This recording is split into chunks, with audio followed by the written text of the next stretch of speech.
Praveen Kurnool DIG గారు అని ఏం మాట్లాడతాడండి? పక్క గ్రామానికి వెళ్ళి పత్తి వ్యాపారం ఏంటి అని అంటాడు. ఎన్నికల్లో మా నాయకులు పక్క గ్రామం వెళ్ళి ప్రచారం చేస్తే అక్కడ గొడవ జరిగితే అక్కడ మా వాళ్ళ మీద కొట్టి చంపడానికి ప్రయత్నం చేస్తే మా వాళ్ళు అన్నాడు పక్క గ్రామానికి వెళ్ళి పత్తి వ్యాపారం ఏంటని. నాకు అర్థం కాల. వైఎస్ఆర్ కాంగ్రెస్ పార్టీకి సంబంధించినటువంటి నాయకులు ఎన్నికలు జరుగుతున్నప్పుడు ఆ గ్రామానికి వెళ్ళి ప్రచారం చేస్తే తప్పెలా అవుతుందని అడుగుతా ఉన్నా.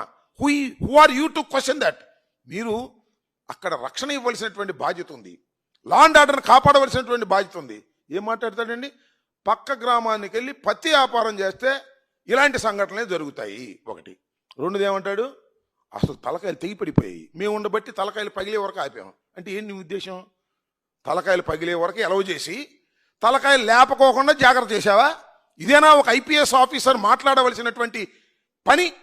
ఇలాంటి తప్పుడు మాటలు మాట్లాడి చంద్రబాబు సంఖ కింద చేరి ఈ కోయా ప్రవీణ్ అనేటువంటి డిఐజీ ఐపీఎస్ ఆఫీసర్ ప్రవర్తిస్తూ ఉంటే ఇంకా లా అండ్ ఆర్డర్ ఏముంటుంది?